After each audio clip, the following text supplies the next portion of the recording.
ఆసియాలో అత్యంత ప్రతిష్టాత్మక లైఫ్ సైన్సెస్ హెల్త్ టెక్ సదస్సుగా పేరుగాంచిన బయో ఏషియా 2026 అధికారిక పోస్టర్ను మంత్రి శ్రీధర్ బాబు ఆవిష్కరించారు.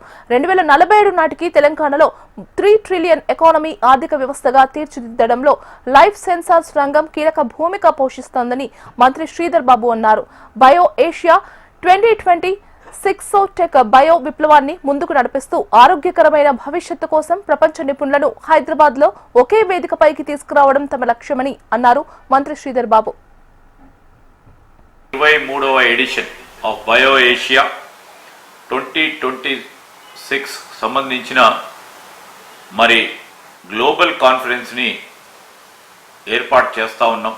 ఈ గ్లోబల్ కాన్ఫరెన్స్ కు సంబంధించి ప్రధానంగా లైఫ్ సైన్సెస్, అదేవిధంగా హెల్త్ టెక్ ఫోరం, గత 22 మార్లు కూడా అనేక మంది పారిశ్రామికవేత్తలు, ఇన్నోవేటర్స్, ఇన్వెంటర్స్ కూడా ఒక వేదికపై కలుసుకొని వారి అభిప్రాయాలను, వారి సూచనలను పరస్పరంగా చర్చించడం, అనేక సందర్భాల్లో ఒప్పందాలు కుదుర్చుకోవటం, ఒక హైదరాబాదు తెలంగాణకు ఉన్న లైఫ్ సైన్సెస్కు సంబంధించి ప్రధానంగా ఉన్న ఇక్కడ టెక్నాలజీ స్ట్రెంగ్త్తో పాటు, ఇక్కడున్న స్కిల్తో పాటు, ఇక్కడున్న వాతావరణం, పారిశ్రామిక వాతావరణం ఉపయోగించుకొని ప్రధానమైన టాలెంట్ పూల్గా ఏర్పాటు చేసుకునే ప్రయత్నం జరుగుతూ ఉంది అనేక సంవత్సరాల నుంచి.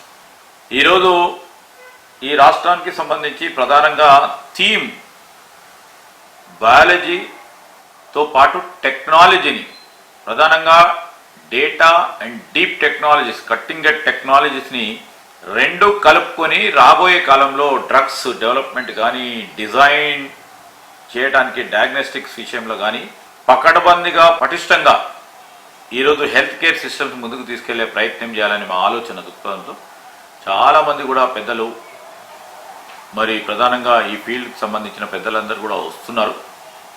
ఇంకా పెద్ద ఎత్తున వస్తారని ఆశిస్తూ మరి ఈ 23rd edition of BioAsia 2026 ఫిబ్రవరి 18th నాడు మొదలుపెట్టే ఈ కార్యక్రమ భాగంలో అనేక మంది పాల్గొనటం, మంచి చర్చలు కొనసాగి అనేక కొత్త డిస్కవరీస్కి, కొత్త ఇన్వెన్షన్స్కి తోడ్పడే విధంగా ఉంటుందని ఆశిస్తూ సెలవు తీసుకుంటాం.